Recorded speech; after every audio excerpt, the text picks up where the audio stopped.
Hey guys, so it's been a while. I know I said I'd start uploading on a weekly basis, but I've been pretty busy with school. And today my video is actually for school.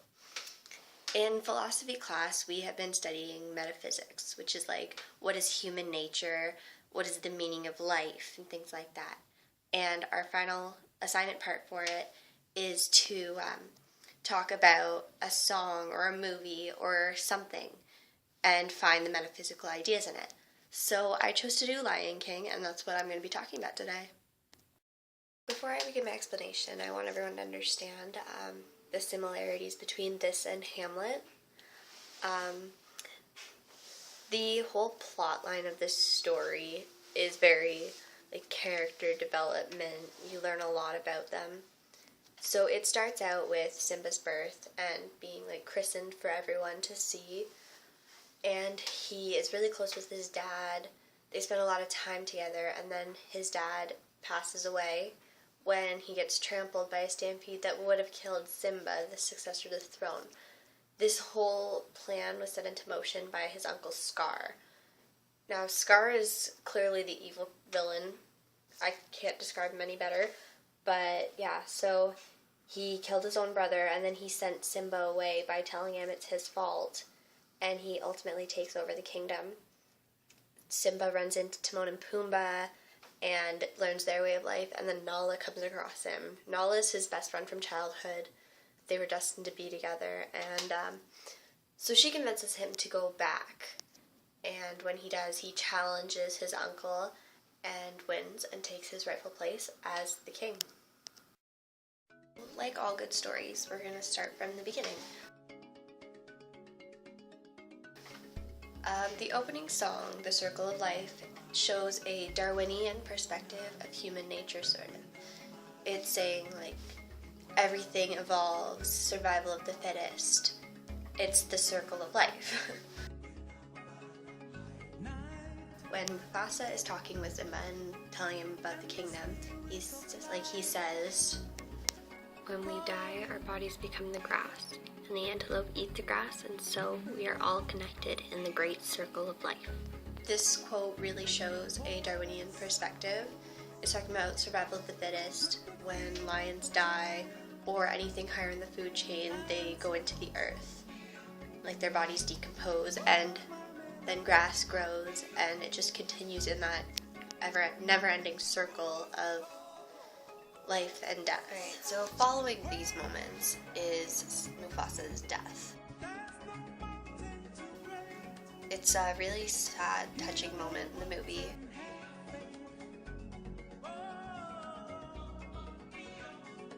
Which anybody who's seen it knows, clearly.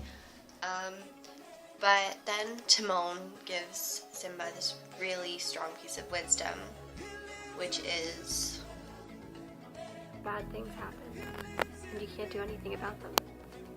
Timon's perspective of this is a stoic point of view on the meaning of life. Like, you just you accept what comes to you. You take the bad and the good the same. You can't change anything about it. It's just life. Now, Timon and Pumbaa's idea of life is very hedonistic. They sing Hakuna Matata. Timon and Pumbaa really indulge in their, I guess you could say their pleasures. They're always enjoying food and just having fun. They don't really have a lot of responsibility. So, using Plato's perspective, like, they are more led by their desire than their reason. So, view of the soul. Yeah. Well, they're not the only ones who Plato's idea applies to. Simba also shows different parts of the view of the soul. His reason is constantly telling him, go back, rule your kingdom, take care of what your father left for you. But when he thinks that he killed his father, he decides to give in and just live by the simple things in life. He gives into his desire, and it really takes a religious thing to set him off. When he sees his father's spirit, it shows the dualist view of nature, and it shows that his soul continues after death, so continuity. So Mufasa is in the sky, he talks with Simba. So Rafiki says, "The past can hurt, but the way I see it, you can either run from it or learn what from Rafiki it." tells Simba is very existentialism, like view of human nature. Like we are part of our experiences, we make choices. And he tells Simba he has two choices. He can either learn from his past or he can continue running from it. This is really important to Simba because it tells him, like, he has to decide. He can go one of either way. But ultimately it's his decision, it's not being led by anything else. He has to decide for himself. And Simba realizes his true fate. So he goes back to challenge his uncle.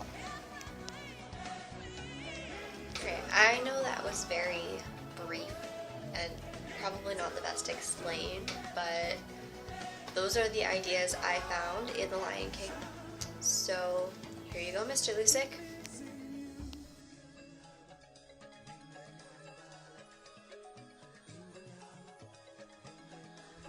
So that's my evaluation sort of thing of The Lion King for philosophy. In other news, I got accepted to college. Yay! I am going to liaison. I'm going to be a chef, hopefully, if it works out. So that'll be fun. I don't really have too much to talk about. My life's pretty boring without Kristen. But yeah, so maybe there'll be a video next week. Probably not. What? But I'm going to try. What? Oh, look. We have someone sneaking in. This is my brother Brayden. Say hi. Hi. Alright, you can sit with me. Come on. What? You can do that next time. Alright, Brayden, do you have anything you want to say to everyone? Well, no. You want to tell anyone about anything that's going on with you? Well, my life has been pretty good. I thought so. Look, Brayden had a bath, so his hair is soaked, and I brushed it for him. Because I'm a good big sister like that. Great. That's all we have to say, so... Bye. Have a good week. Bye. Bye. Yo.